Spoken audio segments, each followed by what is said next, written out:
Continua de mim, adiantou muito. Apontou, atirou. Escapou de bola.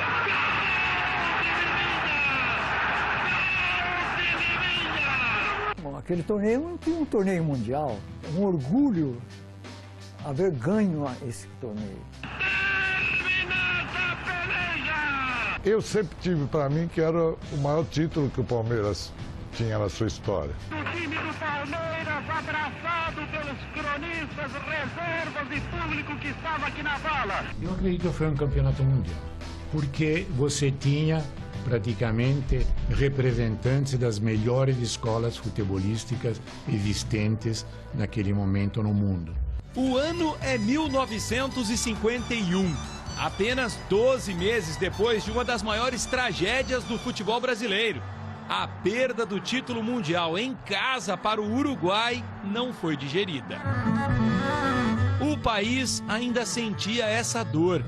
Foi quando surgiu uma grande ideia. Houve um período de desencanto da torcida, diminuiu a presença de público.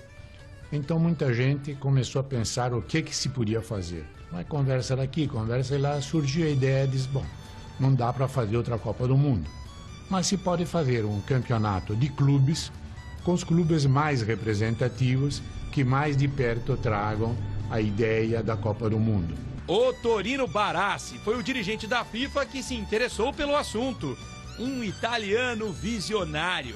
Rapidamente pensou num formato.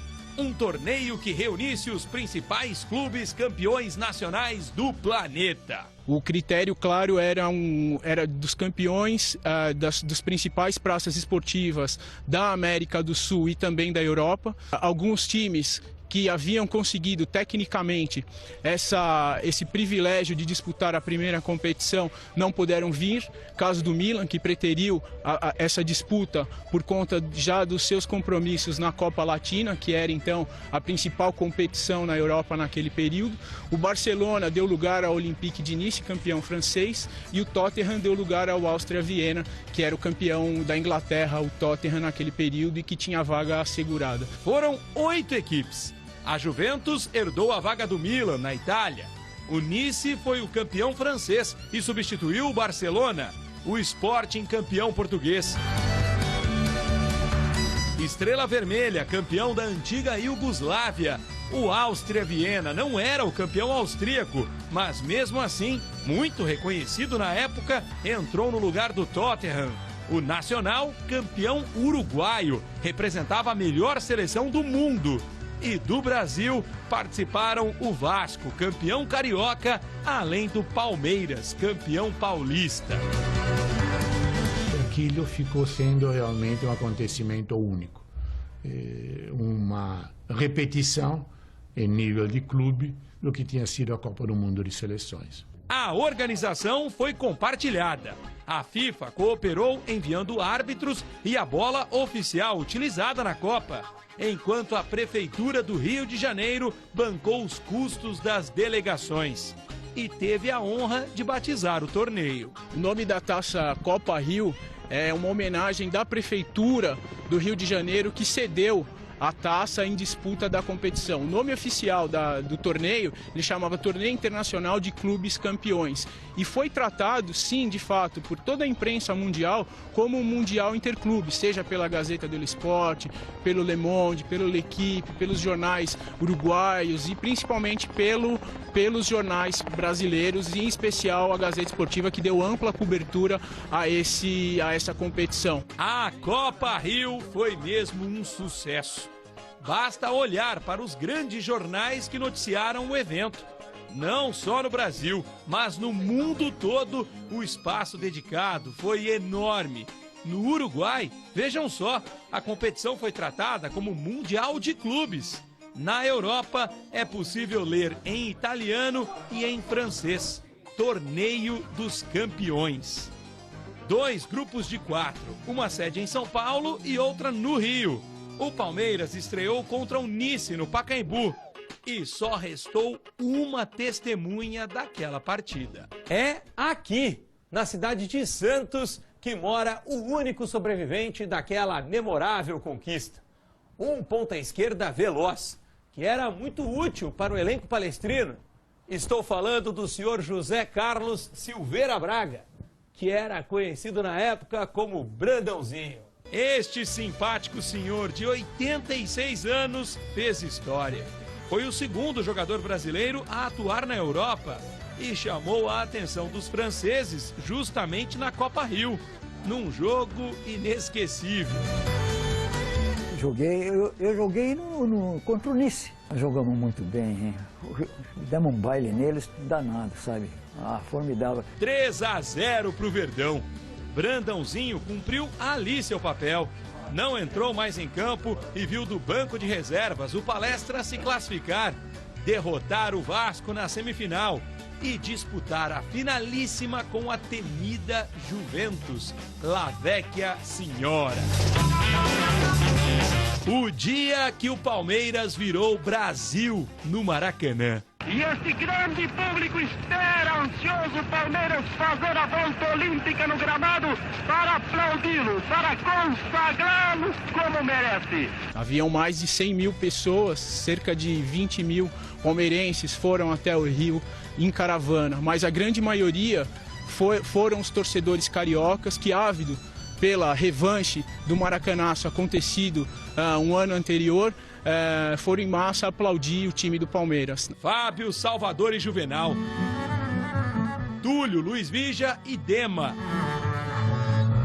Lima, Ponce de Leon, depois Canhotinho, Liminha, Jair da Rosa Pinto e Rodrigues.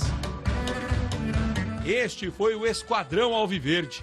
E coube ao artilheiro Liminha o gol do título. Ganha Liminha, jogada, entra pela área, vai preparando seu tiro, continua Liminha, adiantou muito. Apontou o artilheiro, escapou de bola. Guardado para sempre na memória do seu Aristides, um torcedor que teve o privilégio de ver de pertinho. Foi um gol muito bem trabalhado, do meio do campo para frente. Que o Palmeiras tinha Lima, Liminha, e quando entrou o Canhotinho era um jogador que tinha um domínio de bola, aquela coisa mais linda, né? E foi uma jogada assim que aí não tinha o que fazer, você não sabia se ria, se chorava. E a festa foi gigantesca. O Palmeiras voltou para São Paulo, do Rio de Janeiro, em trem. Todas as cidades às quais o Palmeiras parou em estação, era saudado pelo prefeito, pelas autoridades locais, ganhou homenagens e mais homenagens. Chegando aqui na Estação da Luz, né, a Roosevelt, era tomada, segundo as notícias dos jornais e da Força Pública, por cerca de 1 milhão de pessoas às ruas. Foi uma comemoração de título mundial.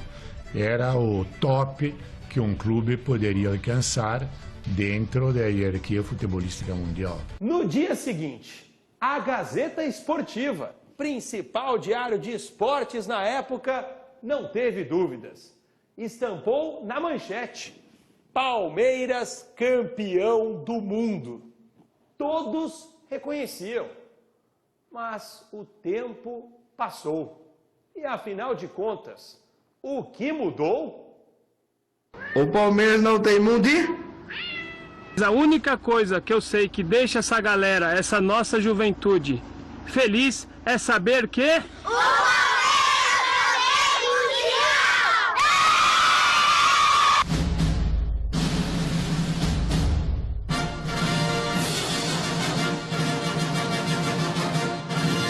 A explicação para tantas piadas está no próprio Palmeiras. Durante décadas, o clube não se preocupou com a oficialização do torneio. Talvez a única coisa que se possa dizer que falharam um pouco os dirigentes do Palmeiras é não ter transformado isso num documento oficial, que a FIFA estava pronta, a FIFA reconhecia isso, era só pedir, tanto que pediram depois de tanto tempo, a FIFA acabou ratificando. Mas podia ter feito isso 50 anos antes. Foi preciso este homem entrar em cena. Roberto Friso, ex-vice-presidente de futebol do Verdão, nunca se conformou com o esquecimento e resolveu fazer um trabalho sério em busca do reconhecimento. Não adianta você pedir, me reconhece campeão. Esse pessoal que estava lá, essa geração que estava na FIFA, não tinha ninguém que tinha estado lá em 51. Então você tinha que dar para uma substância, dar conteúdo para eles poderem tomar uma decisão desse tamanho, né? Uma empresa foi contratada para realizar a pesquisa do São Paulino branco, que se empolgou com a missão. Acho que a principal missão não era só se tratado como campeão do mundo, mas se tinha a FIFA por trás. E começamos a constatar em todos os jornais, jornais da Áustria, jornal da Iugoslávia, hoje serve, a época era Iugoslávia ainda, o Torino Barasi, FIFA, o Torino Barasi, FIFA, Mundial de Clubes, começamos a cercar. Então, cada momento que se deparava com isso, era um gol, né?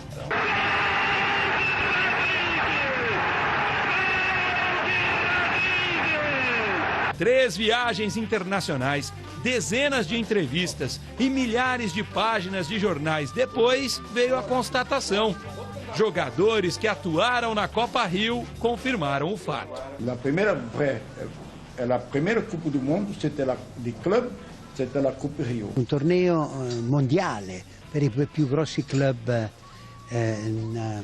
nel mondo. E aí nasceu esse documento, que aí foi feito como mesmo uma tese de mestrado ou de doutorado, e aí foi mandado para aquilo que a gente sempre entendeu que seria o foro para resolver isso, que seriam os delegados, seriam os membros do comitê executivo da FIFA que poderiam decidir isso. Como acabaram decidindo agora durante a Copa do Mundo no Brasil, foi esse colegiado dos membros da FIFA que decidiram e que, portanto, isso foi considerado o primeiro mundial. Sim, é verdade. A FIFA diz textualmente: o Palmeiras é o primeiro campeão mundial de clubes. Porém, a entidade ignora o fato na lista dos campeões mundiais em seu site. Assim como também não coloca todos os campeões da Copa Intercontinental, torneio que o Santos de Pelé e o São Paulo de Tele Santana ganhou 2 vezes, por exemplo. E assim a discussão continua. Nos bares, nos estádios ou nos programas esportivos. Mas o orgulho palmeirense não tem discussão.